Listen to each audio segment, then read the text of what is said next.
I would be more willing to go 4 years than 5 or 6. I think that's kind of excessive. I'm a little bit reluctant to go with 4 years. But for now, I think 4 is a number I would be comfortable with. That said, I hope that you do have faith in me, and I do honestly believe that I will be sticking around for much longer than that anyway. So. No, I think, and I hope that from a business perspective, you could see that 4 years from our standpoint, from our risk aversion department standpoint, is us showing a huge sign of faith as well. 4 is extremely risky from a number crunching corner. So, but we do have confidence in you, and 4 years, I think, is indicative of a lot of collaboration from both of us. So that's something we're willing to come down to if you can come up to that. All right, so let's tentatively have it at 4, perhaps based on other terms that may change, perhaps in your favor, perhaps in mine. But for now, let's leave it at 4 years,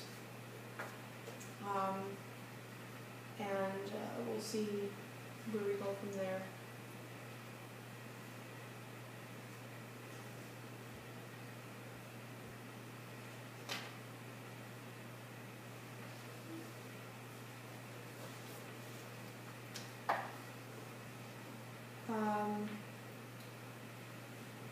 All right, well,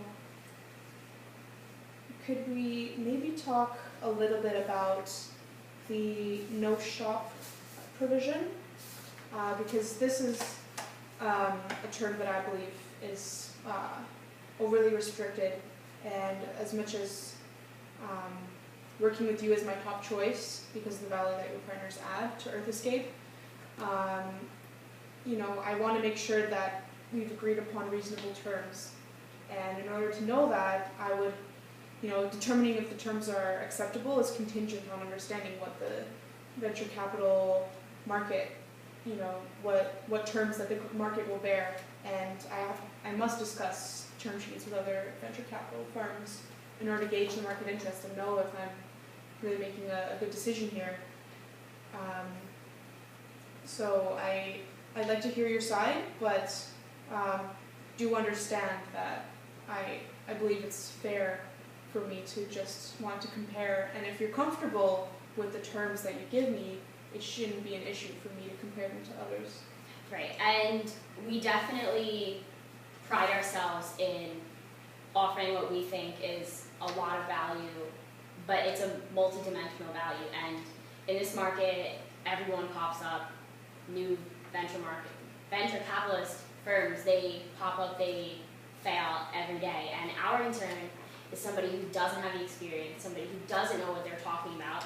It's going to throw all these attractive numbers in your face, and it might seem like right off the bat that that's a much better deal than what we're offering, but what we bring, you can't put a number on it. And the guidance and the experience that we want to bring tied to the actual black and white business details is genuinely in the best interest of the company. And I mean, I think the amount that we're willing to invest in such a new endeavor it shows that if we didn't truly believe in this and we didn't want it to succeed, we wouldn't be sitting here right now. And the reason why the no shop provision is important to us is that there's a ton of people out there who are going to roll out the red carpet, but at the end of the day, those people who you don't know what their interests are at, you don't know that they even know what they're talking about. And with our experience and our background, I think, or at least we're trying very hard to demonstrate that to you, how we want this to be a partnership, not just an investment that we're walking away from after the check is signed. We're going to be there every step of the way. And if another company tries to pull you away, obviously we're losing out on what we think is going to be a booming industry. I'm not going to pretend that there isn't a financial stake for us, of course, but your potential to succeed with the collaborative value that we're offering, we think is way more valuable than any other potential company out there. So I think without the no shop provision, it would be a lose-lose for both of us. All right. Well, I think that you definitely make some very valid points, and I do see the value in this provision, and I do want to show you that I do trust your company, and I do want to work with you in the future, and I want this to be an equitable transaction, and I don't want you to feel that there are any doubts here. So I would be willing to include a no shop provision,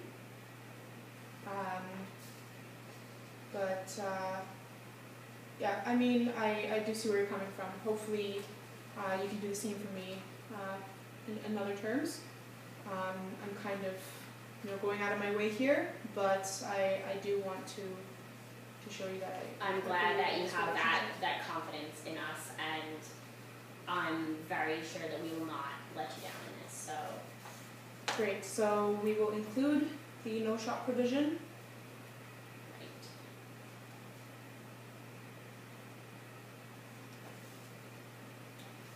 Right. All right. I'm comfortable with that. Okay. So going forward in the growth of the company, have you given any thought to your role in a managerial sense? Like, have you thought at all about hiring a CEO? I mean, yeah, this is something that I wanted to talk to you about, because apparently you have some concern with me retaining my title of CEO, which not only do I find ridiculous, but I do find it personally offensive. I believe I've done an excellent job of running the company to this point. I've held numerous management positions overseeing R&D projects during my corporate career. And I just think, who better to oversee the company than the individual that understands the technology in the market more intimately than anyone else.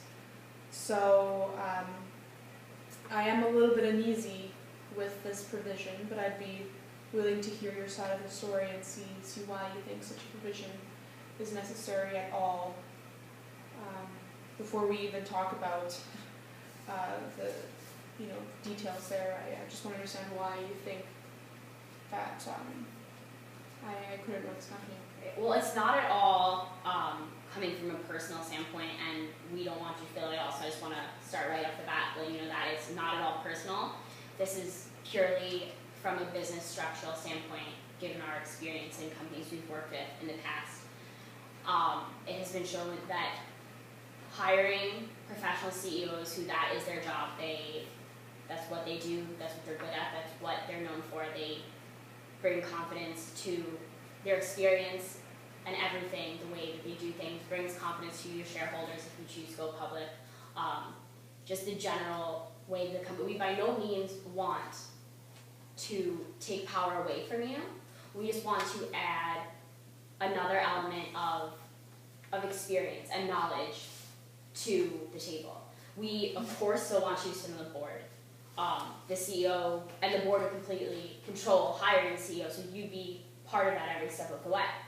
It's just that in our experience, growing businesses, especially ones that get to the level that we foresee you guys going to, a CEO makes the difference of the next level of success. Because you've done a lot with your R&D and your experience and foundation, but there's so much more that comes to the growth of a business that you would never anticipate and you wouldn't expect. And for you to maintain the essence that you have in this company and your vision and your contributions, you don't want to have to deal with all of the stuff that the CEO has to deal with that would get in your way of being a contributing force in the company.